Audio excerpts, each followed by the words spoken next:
So, malinis na siya. Wala nang amoy. Tanggalin lang natin yung excess water. Kapit talaga. Hindi ko nga makaya eh. Yan. Paanuhin muna natin siya pa. Upo ka muna dyan, ha? Ay, hirap. Ito pala. Turkey in the house. Happy Thanksgiving. Ngayon, siyempre lalagyan na natin siya ng lalagay natin. Lagay tayo ng malaking sibuyas.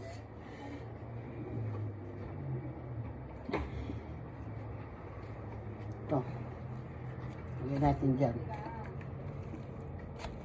Mamaya. Timplahan muna natin. Siyempre, asin. Ito, minix ko na to. Lahat. Everything in it. Okay? Special recipe.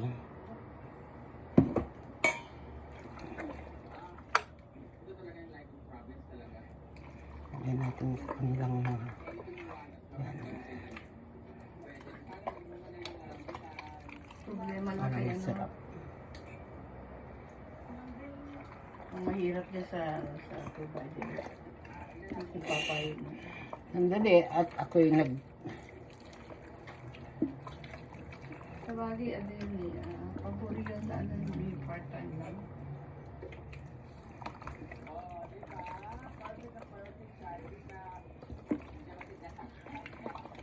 lalagyan mo talaga lahat ng lahat ng parte nitong turkey para masarap, walang amoy.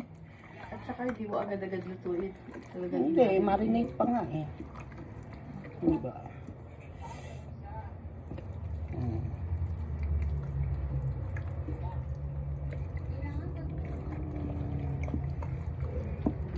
Importante dito. Ang galing itong ano, chicken na to. Pasko. Really?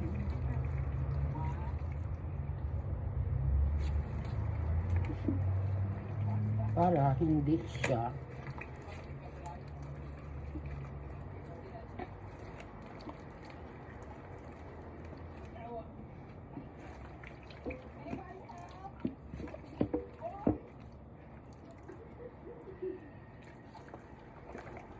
Masarap naman tayong gumawa ng turkey, yung malasa, hindi matabang. Hindi natin kung ano yung ginagawa ng mga ano.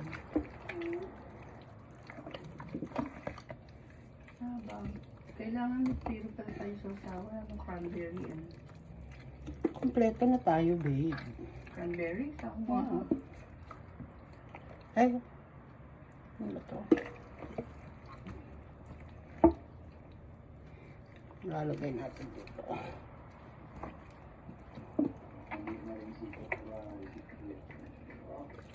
Balik natin yung kamay niya para yan.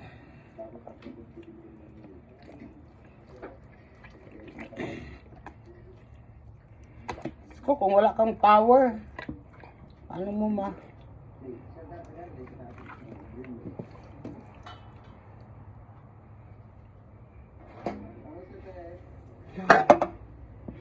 tulik ba rin yun?